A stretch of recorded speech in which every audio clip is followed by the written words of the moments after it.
আসসালামু আলাইকুম ভিউয়ার্স, আজকে আপনাদের তৈরি করে দেখাবো রুটির পরোটা।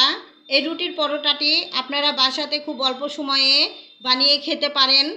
যাদের হাতে সময় নেই তারা খুব সহজেই এই রুটির পরোটাটি তৈরি করে খেতে পারবেন মনের মতো করে। কোনো ডিজাইন ছাড়া, কোনো ঝামেলা ছাড়া আপনারা এই রুটিটি সহজেই বাসাতে তৈরি করে খেতে পারবেন। চলুন দেখিয়ে দিই এই রুটির পরোটার রেসিপিটি।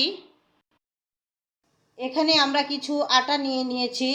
এখানে শুধুমাত্র দুটি পরোটার জন্য আটা নিয়েছি। আপনারা পরিমাণ মতো আটা নিয়ে নেবেন। এরপর এই আটার ভিতরে দিয়ে দেব স্বাদ মতো লবণ। এখানে আমি কিছু পানি গরম করে নিয়েছি। আমি এই পানিটা আগে থেকে গরম করে রেখে দিয়েছিলাম। এই পানি এরপর একটু একটু করে নেব, একটু একটু করে এটা মেশ করে নেব। এখানে যেহেতু আমরা রুটির পরোটা বানাবো, তার জন্য এখানে আমাদের তেলের প্রয়োজন নাই। এজন্য আপনারা খুব সহজেই বাড়িতে এভাবে পরোটা তৈরি করতে পারবেন অল্প সময়ে।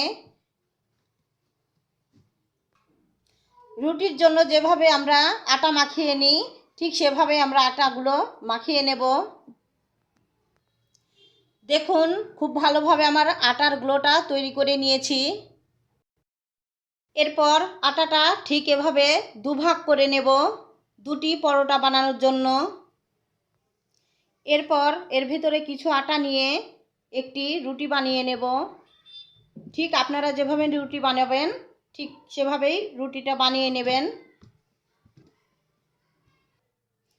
দেখুন, আমার রুটিটি বানিয়ে নেওয়া হয়ে গেছে। এরপর আমরা দ্বিতীয় রুটিটি বানিয়ে নেব।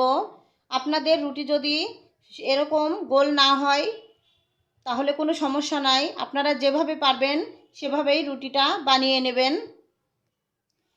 একইভাবে দ্বিতীয় রুটিটি বানিয়ে নেব। আমাদের দ্বিতীয় রুটিটাও বানিয়ে নেওয়া হয়ে গেছে। এরপর ভেজে নেব। এরপর চুলাতে তুলে দিয়েছি একটি কড়াই, আপনারা প্যানও তুলে দিতে পারেন। যাদের বাসাতে প্যান নেই তারা কড়াতেই পরোটাটা ভেজে নিতে পারেন। আমাদের কড়াইটা গরম হয়ে গেছে। আমরা এখানে কোনো তেল ব্যবহার করব না। এখন দিয়ে দেব রুটিটা। অল্প তেলে আপনারা এই পরোটাটা বানিয়ে খেতে পারবেন বাসাতে। আপনারা বাসাতে যেভাবে রুটি বানিয়ে খান ঠিক সেভাবেই রুটিটা বানিয়ে নেবেন। এরপর এই প্রথম পিসটাটা আমরা উল্টিয়ে নেব ঠিক এভাবে।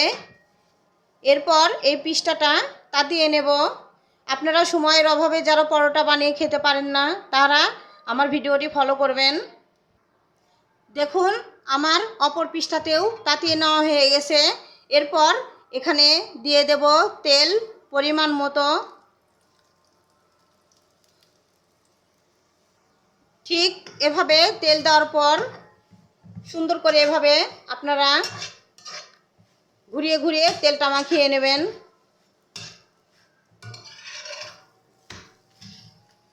দেখুন, আমার রুটিটি ঠিক পরোটার মতো হয়ে গেছে। এরপর আমরা এই পিসটাতেও তেল দিয়ে নেব অল্প পরিমাণ। আপনারা যারা পরোটা বানাতে পারেন না, অনেকে 3 কোনা অথবা 4 কোনা পরোটা তৈরি করে, আপনারা যারা পরোটা বানাতে পারবেন না তারা ঠিক এভাবে পরোটাটা বানিয়ে বাসাতে খেতে পারেন।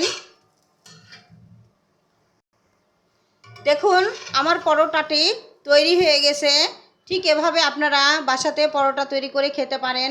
একদিন ট্রাই করে দেখবেন, অনেক মজা। এরপর আমরা দ্বিতীয় রুটিটাও দিয়ে নেব। ঠিক একইভাবে দ্বিতীয় পরোটাও আমরা বানিয়ে নেব। এভাবে পরোটা তৈরি করে ভেজে খেতে বেশি সময়ের প্রয়োজন হয় না। আপনারা যারা সময়ের অভাবে পরোটা খেতে পারেন না, এভাবে আপনারা পরোটা বাসাতে তৈরি করে খেতে পারেন। দেখুন, আমার দ্বিতীয় পরোটাও হয়ে গেছে। এরপর তুলে নেব।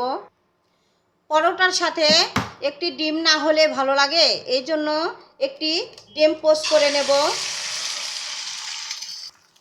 দিয়ে দেব স্বাদ মতো লবণ।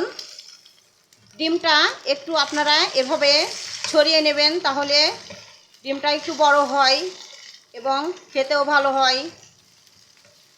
তাহলে দুটি পরোটার সাথে একটি ডিমই যথেষ্ট। দেখুন আমার ডিম পোস্টটাও হয়ে গেছে, এরপর তুলে নেব। দেখুন আমার রুটির পরোটাটি তৈরি হয়ে গেছে। আমার ভিডিওটি ভালো লাগলে সাবস্ক্রাইব করে পাশে থাকবেন। আসসালামু আলাইকুম।